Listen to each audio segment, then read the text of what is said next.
श्री निहाल चंद जी, कृपया संक्षेप में। धन्यवाद सभापति जी। सभापति जी, मैं सबसे पहले मैं ये बता दूं कि मैं इस बिल का समर्थन करने के लिए खड़ा हुआ हूं। जल हम सब के लिए कितना उपयोगी है हम जानते हैं। हम सभी के जीवन में जल बहुत महत्वपूर्ण है। वर्तमान परिवेश में जल संरक्षण और जल प्रदूषण दोनों ही बहुत महत्वपूर्ण मुद्दे हैं। केंद्र की सरकार ने इस बिल के माध्यम से इन दोनों मुद्दों को स्थायी समाधान की एक नई दिशा दी है। मैं इसके लिए माननीय मंत्री जी का धन्यवाद करना चाहूँगा। इस बिल के द्वारा प्रदूषण की रोकथाम और नियंत्रण अधिनियम 1974 में संशोधन करके इसे जल के क्षेत्र में आने वाली सभी समस्याओं के उचित समाधान हेतु पहले से ज़्यादा कामगार बनाया है।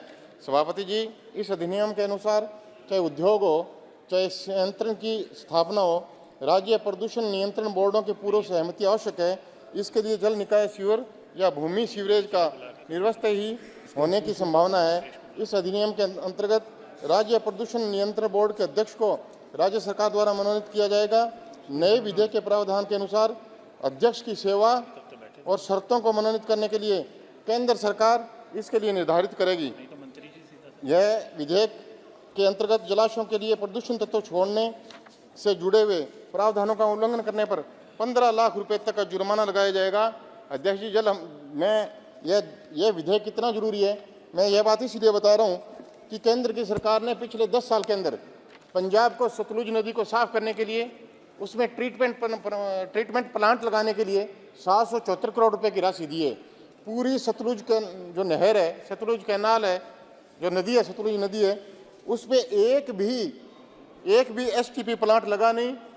एनजीटी ने बार बार आग्रह करने के बाद भी पंजाब सरकार ने प्लांट लगाया नहीं।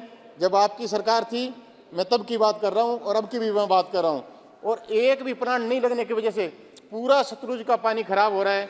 एक शुगर मिल वहाँ पे बनी हुई है, उसका एक बार वायरल फटा। अध्यक्ष जी, इतना प्रदूषण हुआ कि सारा का सारा केमिकल युक्त गंदा जो उसका पानी था वो इस कैनाल में आ गया, नदी में आ गया, और सभापति जी नदी में आ गया, और वहाँ की नदी की सारी मछलियाँ सारी की मौत हो गई, और उसका पानी पूरा राजस्थान के कैनाल राजस्थान पीता है।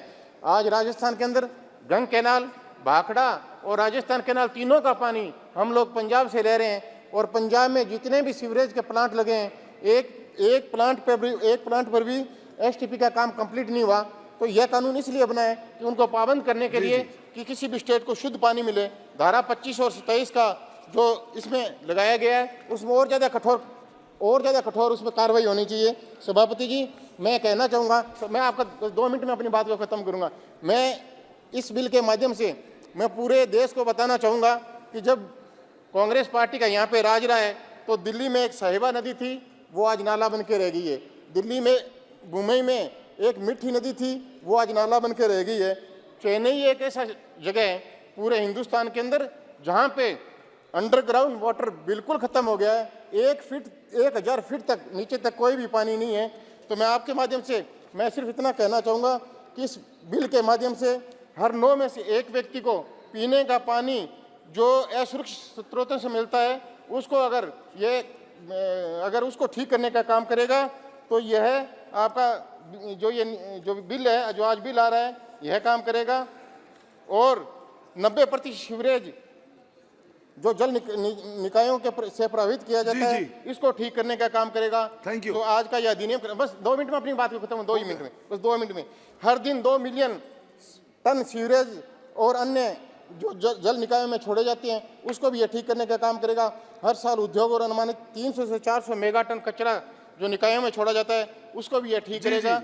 सभापति जी, मैं ज़्यादा बात नहीं करके मैं इतना कह सकता हूँ कि केंद्रीय प्रदूषण नियंत्रण बोर्ड जो CPCB के अनुसार 61% शहरी सीवरेज के बिना उपचार की नदियों और अन्य निकायों को छोड़ दिया जाता है, उसको अगर ठीक करने का कोई काम करेगा तो ये बिल करेगा। और CBC के अनुसार भारत के 276 जिले हैं, उसके जो नीचे का जो पानी है, जो पानी में फ्लोराइड, आर्सेनेटिक, नाइट्रेट उसमें आ गया है, उसको अगर ठीक करने का कोई काम करेगा। इसलिए सभापति जी महोदय, इस बिल का होना बहुत जरूरी है। और मैं इस बिल का समर्थन करता हूं। आपने मुझे बोलने का टाइम दिया, उसके लिए बहुत बहुत धन्यवाद।